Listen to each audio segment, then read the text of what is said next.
All right. Aujourd'hui, on va regarder des questions de distributivité. Il y a deux types de questions de distributivité. Il y a un type où tu as seulement besoin de développer la question. Okay? Tu ne peux pas le résoudre. Quand tu résous les questions de distributivité, il y a toujours un signe d'égal. Alors, s'il y a un signe d'égalité, oui, vous pouvez le résoudre et vous pouvez isoler la variable et puis trouver la réponse. Mais il y a des questions où tu ne peux pas faire cela. Alors, par exemple, une question comme ceci. Okay. On a négatif 3, puis on a x plus 5 entre parenthèses. Il n'y a pas un signe d'égal. So, c'est pas une équation. So, on a seulement besoin de le développer. OK? Et quand on développe un problème de distributivité, cette opération qui est entre ce numéro ici et les parenthèses est une multiplication. OK? Alors, il y a une multiplication ici. C'est ça, qu'est-ce que ça veut dire? Ça veut dire négatif 3 multiplié par x plus 5. Mais si on ne sait pas qu'est-ce que c'est x, on ne peut pas multiplier négatif 3 par quelque chose. So, on va seulement le développer. Et quand on fait ça, on prend ce nombre ici et on multiplie par le premier terme et on multiplie par le deuxième terme. So, on doit faire négatif 3 fois x. Et c'est simplement négatif 3x. Tu juste mets les deux ensemble. Sur le coefficient, puis la variable. La deuxième chose que vous faites, tu prends le négatif 3, puis tu multiplies par la deuxième terme. Mais fais attention, le terme, on toujours prend le signe en avant. Dans ce cas ici, c'est un plus. So, c'est négatif 3 multiplié par positif 5. Et la réponse te donne le signe au milieu. So, négatif 3 fois positif 5 est négatif 15. Alors, tu simplement juste écris ça. Négatif 15. Alors, la réponse, ça ressemble bizarre, mais on ne peut pas chercher la réponse. Ça, c'est la réponse. On a développé la question. On a multiplié le négatif 3 par les deux termes entre les parenthèses. Si je te donne un autre exemple, 6 puis x moins 3 en parenthèse. On va prendre le 6, on va multiplier par le x, ça me donne 6x. On va faire le 6. Now, en ce cas ici, le terme est un négatif 3. C'est pas seulement juste 3, c'est négatif 3. So, c'est 6 multiplié par négatif 3 qui me donne négatif 18. Et c'est tout qu'on peut faire. On a simplement développé la question. Un autre exemple? Dans ce cas ici, la variable est la deuxième terme, mais c'est OK. Ça ne fait pas de différence. 5 fois 8 est 40. 5 fois négatif x. On doit prendre le signe en avant. 5 fois négatif x. N'oublie pas, il y a un 1 là, un négatif 1. C'est toujours un 1 qui est invisible. So, 5 fois négatif x est négatif 5x. Je m'excuse. Et c'est tout qu'on peut faire. Et c'est OK si la variable est sur la côté droite. N'essaie pas de le mélanger. Il y a des élèves qui essaient de faire ça en premier, puis ils mettent le 40 sur l'autre côté, mais ils mélangent les signes. Alors, je suggère juste de le faire comme tu le vois. Un dernier exemple comme ça, 6 multiplié par p moins 2. On va prendre le 6 multiplié par p, on a 6p.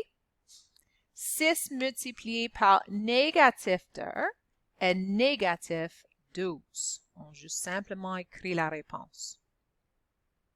Alors, ça, c'est les questions où on développe. Maintenant, on va faire des questions où on va développer et on va résoudre l'équation. Je sais que je peux résoudre cette équation parce qu'il y a un signe d'égal. C'est une équation. Et j'ai des parenthèses, j'ai une question de distributivité que je dois faire en premier. Alors, je dois faire la même chose que j'ai fait auparavant. 3 fois x me donne 3x. 3 fois positif 5 me donne positif 15. So, j'ai développé la partie gauche. La partie droite, il n'y a rien que je fais avec ça à ce point-ci. Okay? Mais maintenant, tu vas voir que c'est une équation à 2 étapes. C'est exactement les types de questions qu'on a fait ensemble hier. Qu'est-ce que je dois faire maintenant? Je dois enlever le terme constant.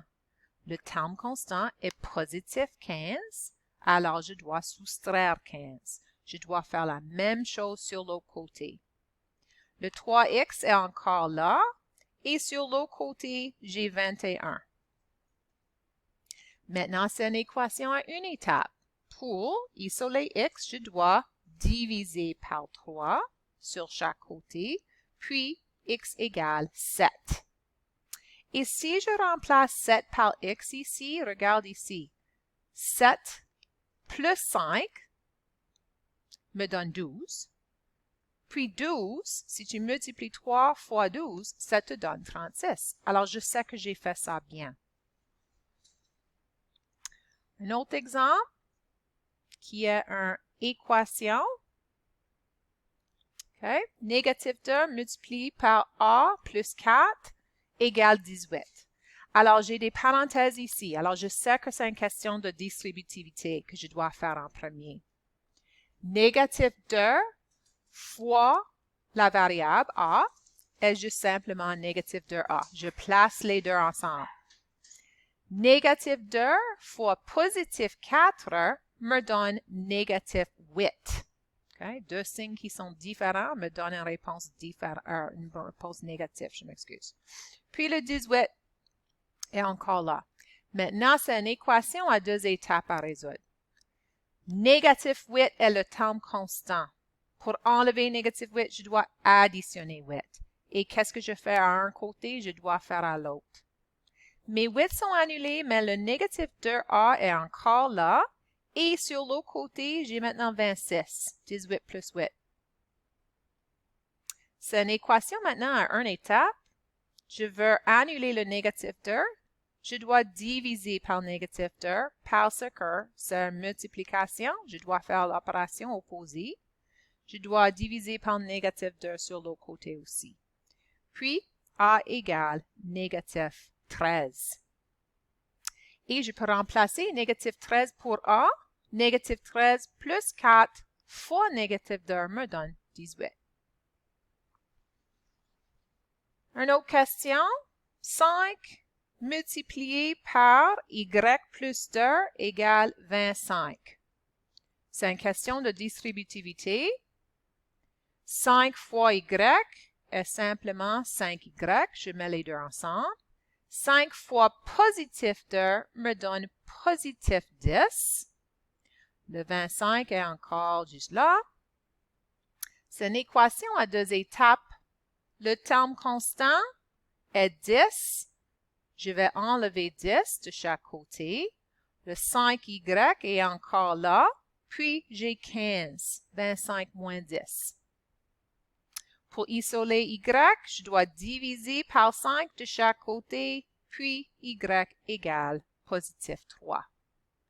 3 plus 2 est 5. 5 fois 5 me donne 25. Une dernière question.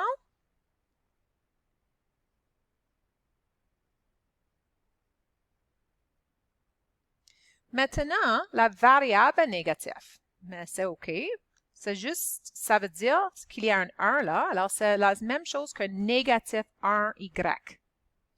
So, 7 fois négatif y S négatif 7y. Parce qu'il y a un 1 là. 7 fois négatif 1, négatif 7. 7 fois positif 2 me donne positif 14. Puis le 28 est encore là.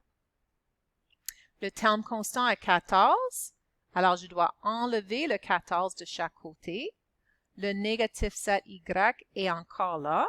Et sur l'autre côté, j'ai 14. 28 moins 14. Pour isoler l'y, je dois diviser par le coefficient numérique, qui est négatif 7, dans ce cas ici. Puis, y égale négatif 2. 14 divisé par négatif 7. Et puis, négatif 2 ici, si je mets un négatif avec un autre négatif, ça me donne une réponse positive. Puis, si je multiplie ça par 7, ça me donne 28. Alors, ça, c'est la leçon de comment on fait la distributivité quand on développe des questions et quand on résout les équations avec la distributivité. Demain, vous allez faire un Google Form sur les équations. Alors, regarde pour ça demain. Au revoir tout le monde.